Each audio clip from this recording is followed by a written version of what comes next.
ৰংদৈ কৈবত্য গাঁৱৰ নৱনিৰ্মিত নামঘৰৰ গুৰু আসন প্ৰতিষ্ঠা। এখন বৃহৎ গাঁও ৰংদৈ কৈবত্য গাঁও। এভাগ নামঘৰো আছিল গাঁওখনৰ। লাহে লাহে সেৱকী সংখ্যা বাঢ়ি অহাত সমস্যাত পৰিছিল ৰাইজ। কিন্তু সেই সমস্যা দূৰ কৰাৰ ব্যৱস্থা গ্ৰহণ কৰিলে গাঁৱৰে সেৱকীয়ে। সোণাৰাম দাস ওৰফে ভেকুলা দাস আৰু ৰাজীন শৰ্মাৰ পৰিয়ালে 2 বিঘা মাটি ৰাইজক নামঘৰ প্ৰতিষ্ঠা কৰিবলৈ দান কৰে। উক্ত নামঘৰ ভাগৰ বাবে যোৰহাট সমষ্টিৰ বিধায়ক হিতেন্দ্ৰ নাথ গোস্বামীয়ে অনুসূচিত জাতিৰ পৰা 5 লাখ, বিধায়ক পুঁজিৰ পৰা 3,50,000, গাঁও পঞ্চায়ত আৰু আঞ্চলিক পঞ্চায়তৰ পুঁজিৰে নিৰ্মাণ কৰা নামঘৰ ভাগ সম্পূৰ্ণ হোৱাৰ পথত।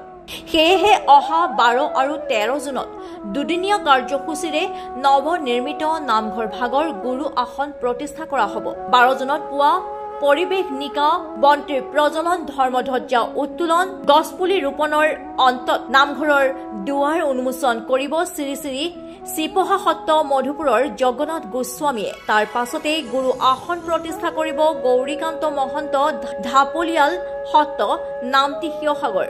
উক্ত 2 দিনৰ কাৰ্যসূচীত ৰাইজৰ উপস্থিতি দিহা পৰামৰ্শ কামনা কৰিছে পৰিচালনা সমিতিয়ে।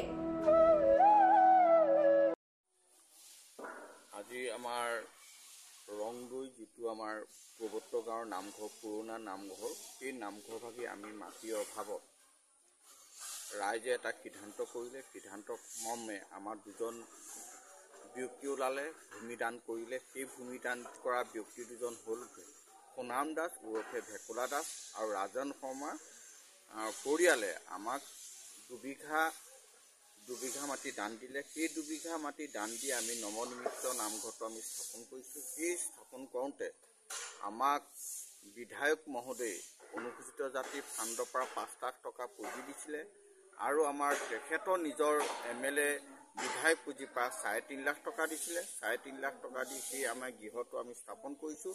তাৰ লগতে আমাৰ 4 বেৰটোৰ কাৰণে গাঁও পঞ্চায়তে 4,25,000 টকা গাঁও পঞ্চায়তে দিছিল আৰু আমাৰ এটা ঘৰ দিছিল, গৃহ এটা দিছিল। সেইটো আমাৰ সেই গৃহ এটা 4 লাখ টকাৰ আৰু এটা গৃহ গাঁও পঞ্চায়তে অনুমোদন আমাৰ স্থাপন কৰিলে। তাৰ দুটাতে এটা টয়লেট আমাৰ গাঁও পঞ্চায়তে দিছিলে 1,25,000। তাৰ দুটাতে আকৌ আঞ্চলিক পঞ্চায়তে এটা CMC টয়লেটৰ কাৰণে আধৰুৱা হৈ আছে, এতিয়া সম্পূৰ্ণ হ'ব। সেইখিনি আমাক চৰকাৰক আমি সেইকাৰণে সেই থ্ৰুতে সেই অনুপাতে আমি চৰকাৰক যথেষ্ট ধন্যবাদ জ্ঞাপন কৰিছোঁ, চৰকাৰে আমাক যে ইমান সহায় কৰাৰ বাবে। অনুষ্ঠানটো আমাৰ হৈছে অসমীয়া 29 আৰু 30 জেঠ আৰু ইংৰাজী 12 আৰু 13 জুন। এই 2টা দিনত আমি সকলোকে হাতযোগ কৰিছোঁ, সকলোকে ৰাইজক নিমন্ত্ৰণ কৰিছোঁ আৰু তেওঁলোকক কিছুমান আমাক সহায় সাৰথি কৰিছিলে, তেওঁলোকক ব্যক্তিগতভাৱে আমি লগ কৰিব পৰা নাছিলোঁ।